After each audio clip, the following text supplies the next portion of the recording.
So what was that process like? I remember seeing that video where you said you listened to or read Benny Lewis's book, Fluent in 3 months, and as a side note, it'll be good to get your opinion on that now. Yeah. The speak from day one, and within 3 months, you should be quote unquote basically fluent. But then when you dove in and you were doing all of these classes instead of going to class yourself and learning in a traditional environment or using things like Asimil or Pimsleur like you've got in the background, how did you find the process of just getting one-on-one lessons and speaking from the start like that? I think I actually got fairly addicted to that process in a way that wasn't particularly helpful for my language, because I got, at first it's really, really uncomfortable, but it didn't take me too long, at least, or it didn't take me longer than I was comfortable with spending to come to a stage where you have that thing, like you just said, where you feel good and you actually get addicted to that feeling of like, yeah, I'm kind of fluent in this language, because it happens quite quickly. Like, let's say it does take 3 months. You might not actually get that good in 3 months, but you get better than you think you can get. So, and it's sort of diminishing returns, right? The first 3 months, you're probably going to learn more than you ever will for the rest of the time you're studying that thing. And it probably feels amazing to go from day 1 to day 90. Exactly. And then so you, I think particularly when I discovered, I did have a few Swedish friends with whom I would chat on italki as regularly as I could. And then part of that was also in English as like an exchange for them. And I think I was just addicted to the whole thing. In a way, I was actually just kind of making friends, and I was more addicted to that than I was to really learning Swedish.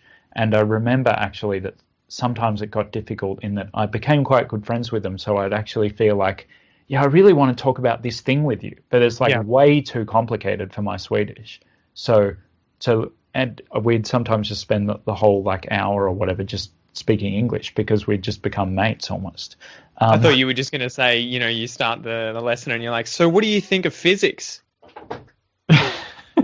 Oh yeah, no. Well, they would never do that to me, but and then so after a while, I started booking with teachers, and then even that was quite addictive, and then it was like, again, that was sort of a bit of a level up in that just having someone there who was like teaching me and who would come to the lesson with some material and be like, let's read this through. And like, even though I was really bad at it, because this is after like a year, and my Swedish was still bad. Like it was good for a year, I suppose, but it was terrible, really. Yeah. Even just that feeling of like someone there kind of almost spoon feeding me Swedish. I think I just liked that. So I just kept doing that. And I was under the impression that if I just kept speaking Swedish with a teacher, I would eventually become completely fluent, which is like kind of true in that I am completely fluent in a lot of things. But it's funny how you realize that pretty quickly, right? When there's this kind of, it seems like this objective that's impossible from the beginning, which is fluency.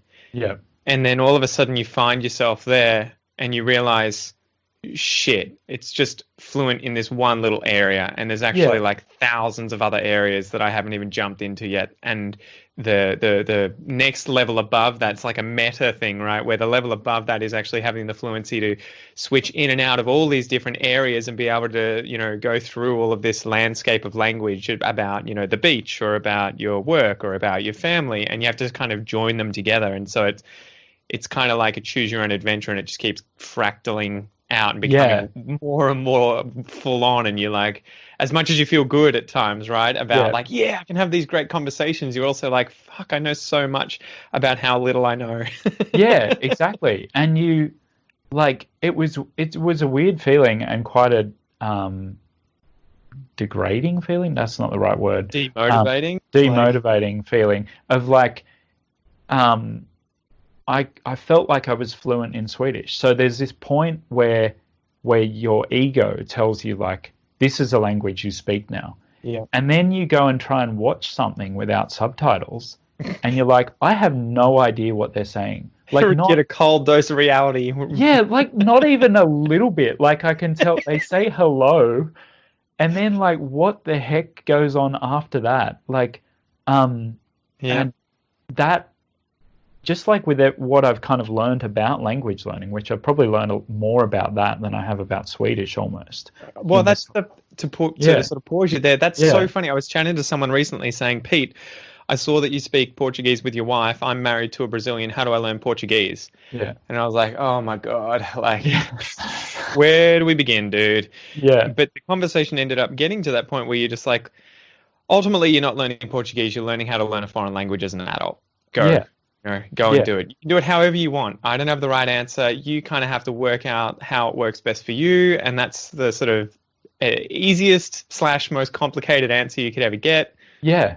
But you kind of have to go and work out, how do I learn a language? How can I implement that? How can I be productive? How can I clean up my own life and everything like that and make this work? Do it for a long period of time. And also have it sort of check that you're like, I'm not expecting to just speak from day one for 3 months and bam, native level fluency. Yeah. Next language. Exactly. Yeah. So I forget what I was going to say, but like looking at that, well, I guess I now know that, like, of course I couldn't understand native speaker material and movies and stuff because I never tried to understand them. It's not a matter of, like, I could probably be as fluent as anything when, not that I was, but if I had been very, very fluent in speaking Swedish and still not have understood those things because I'm not used to understanding them. Like, you know, unlike English, I didn't grow up watching stuff in Swedish. Like, it sounds so obvious, but I was watching something today with my son, who's about 15 months old now. We're watching this TV show that's in English, and I didn't realize, I think it was Peppa Pig or something. All the characters have different accents from all over the world. So there's a Scottish one, there's an American one, there's another one from Great Britain, and you're like, holy crap, they're getting exposure to all those vast languages from effectively day one. I mean, languages, accents from effectively day one. I'm like, I'm so astonished that they're already, and I think they would have strategically decided, let's use multiple accents in these kids' videos to just prepare them. Yeah. So it is funny though. You were saying you've been learning Swedish, but you're practicing sort of the same thing, right? You're getting very good at having fluent conversations through iTalki with Swedes, sort of on your own terms, but you weren't necessarily able to just flick on the TV and watch whatever Swedish film or TV show came up.